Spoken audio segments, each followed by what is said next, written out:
آج جی چاہ رہا ہے کہ میں شاعری اور افسانوں سے ہٹ کر کچھ الگ قسم کی بات کرتے ہیں، فلموں کے بارے میں۔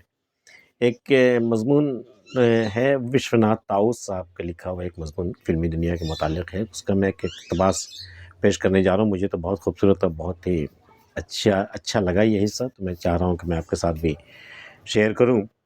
تو جیسا کہ آپ کو پتہ ہے، دلیپ کمار اور مدھوبالا میں ان دونوں کے جو عشقیہ داستان ہے کافی مشہور ہوئی ہے، اور بھی جوڑے بنے ہیں فلمی دنیا میں جو اپنے اپنے اختتام کو پہنچے، لیکن یہ دلیپ کمار مدھوبالا کی جو کہانی ہے وہ سب سے مختلف ہے، اور اسی حصے کی یہ ایک کڑی ہے یہ۔ اور جیسا کہ آپ جانتے ہیں کہ مغل اعظم کی شوٹنگ کے دوران دلیپ کمار اور مدھوبالا میں بول چال بند تھی، دونوں میں رنجشیں بہت انتہا پر تھی، لیکن اس کے باوجود فلم کی شوٹنگ میں کوئی ایسا فرق نہیں پڑا۔ تو اسی تعلق سے یہ ہے کہ بول چال بند ہونے کے باوجود دلیپ کمار اور مدھوبالا فلم مغل اعظم میں اکٹھے کام کرتے رہے۔ ریہرسل اور شوٹنگ کے دوران وہ ڈائریکٹر کے آصف کے ساتھ مکمل تعاون کرتے رہے۔ وہ نہیں چاہتے تھے کہ آپسی تنازعات کے وجہ سے آصف کے عظیم منصوبے پر کوئی اثر پڑے اور یادگار بن جانے والی فلم کسی بھی پہلو سے کمزور رہ جائے۔ بس مغل اعظم کو ایک شاہکار کے طور پر تکمیل دینا تھا۔ شاٹ دینے کے بعد دلیپ کمار اور مدھوبالا ایک دوسرے سے منہ موڑ لیتے تھے اور دور جا بیٹھتے تھے، لیکن اپنی کسی حرکت سے انہوں نے کبھی کوئی بدمزگی پیدا نہیں ہونے دی اور کیمرے کے سامنے ایکٹنگ کے معیار کو کبھی کم ہونے نہیں دیا۔ فلم کے ایک منظر میں شہزادہ سلیم طیش میں آ کر انارکلی کے منہ پر تھپڑ مارتا ہے۔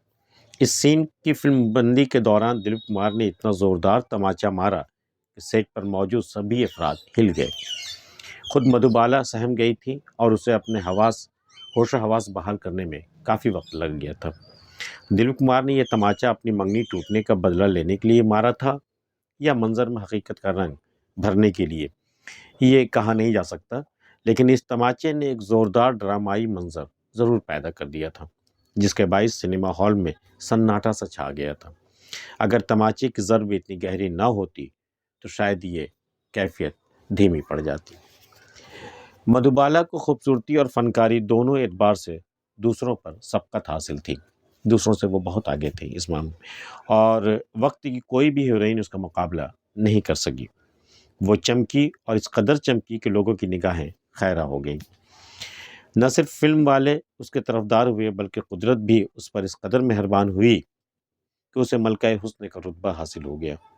انگریزی کے نامور صحافی Babu Rao Patel, editor film India, نے اسے وینس آف انڈیا کا خطاب دے دیا تھا۔ وہ اس میں بامسمہ تھی، جو کوئی شہد سے بنی اس گڑیا کو دیکھتا وہ دیکھتا رہ جاتا، اور اس کی نگاہیں اس کے نرم و نازک جسم کے قد و قال اور اس کے مخملی نشیب و فراز پر مچل کر رہ جاتیں۔ وہ ہر اعتبار سے بے عیب تھیں اور ہر زاویے سے افضل اور برتر تھیں۔ اس کی مسکراہٹ میں سحر سامری سمایا ہوا تھا۔ سامری ایک بہت مشہور جادوگر گزرا ہے دنیا میں، تو سحر سامری سمایا ہوا تھا۔ اس کی شوخ ادائیں جنت کی رنگین نظاروں سے بھی زیادہ دل فریب تھی۔ وہ باغ ارم کی کلیوں کی طرح خوشبودار، کوہ قاف کی پریوں کے مانند نظر افروز، بت کدائے آزر کے مجسموں کی طرح طلسم خیز، اور نقوش ہائے مان و بہزاد کی طرح لاسانی اور لافانی ہے۔ انوار سحر اسے سلام کرتی ہیں اور شفق کی لالی اسے الوداع کہتی۔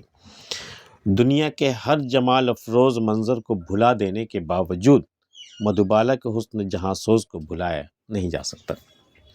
صداقت یہ بھی ہے کہ علیحدگی کے باوجود دلیپ کمار ہمیشہ مدھوبالا سے محبت کرتے رہے۔